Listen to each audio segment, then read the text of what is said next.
Your Eminence, good day. Stefanos in Atlantic City, New Jersey.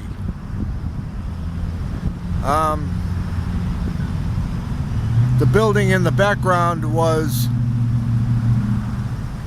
the Hilton Hotel and Casino. Today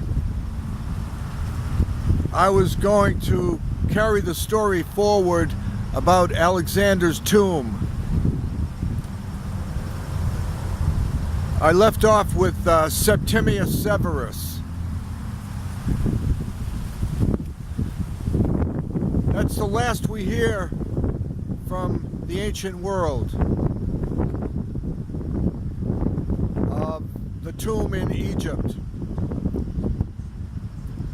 During the Middle Ages, we have a number of Arabic Mohammedan scholars who have left literature that makes mention of the tomb of Alexander the Great of Macedonia. It appears that the Mohammedans were very respectful of the tomb and the memory of Alexander. And many who went to Egypt and Alexandria paid a visit to the memorial.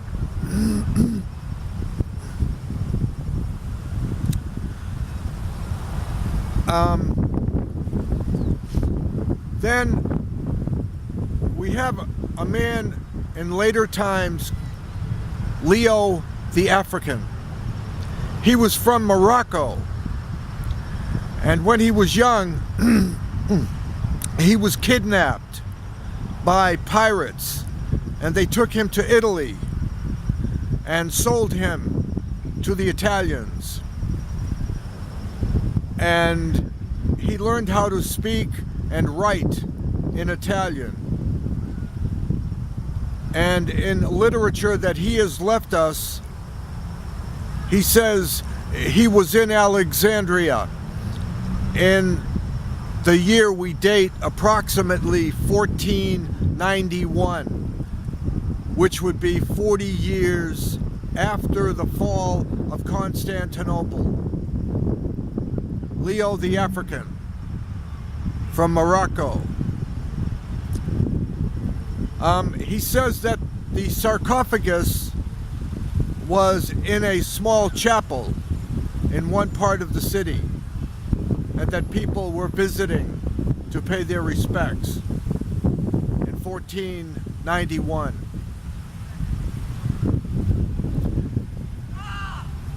After this individual, we have one last person who has recorded seeing the tomb.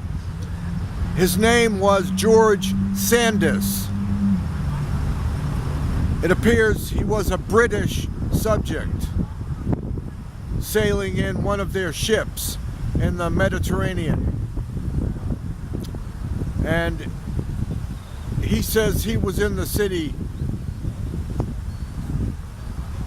in what we call 1611 of the Christian era.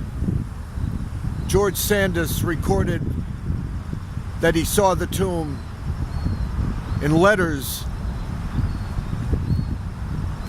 in Alexandria, Egypt.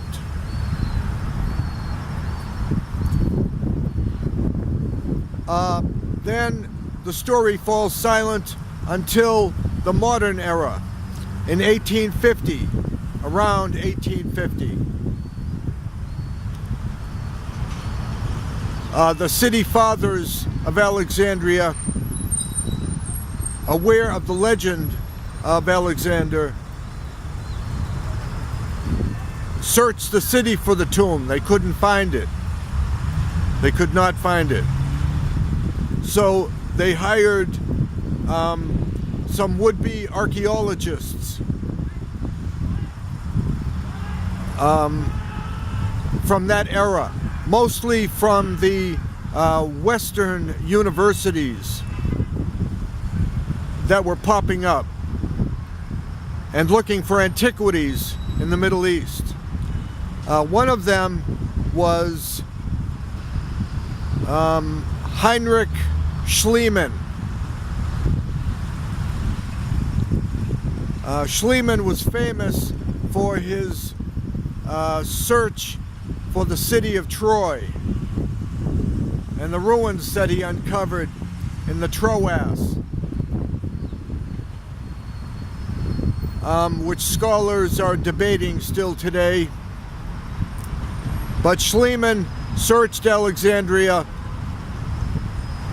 and proposed a digging expedition where he thought the tomb was, but the city fathers refused him permission. Otherwise, nothing was uncovered. Therefore, we must say, or ask ourselves, what happened between 1611 and 1850. And unfortunately, it's not a big surprise. The people who ran the city were the Turks. Egypt was under the control of the Ottoman Turks, and they probably got wind of who was in the tomb and that he was revered by the Greeks and all men, and they destroyed the tomb and the remains of Alexander as an attack upon the Hellenes, with whom they were in constant conflict. So that's the story of Alexander's tomb. It almost made it to modern times, but the Turks got their hands on it, and unfortunately it did not survive.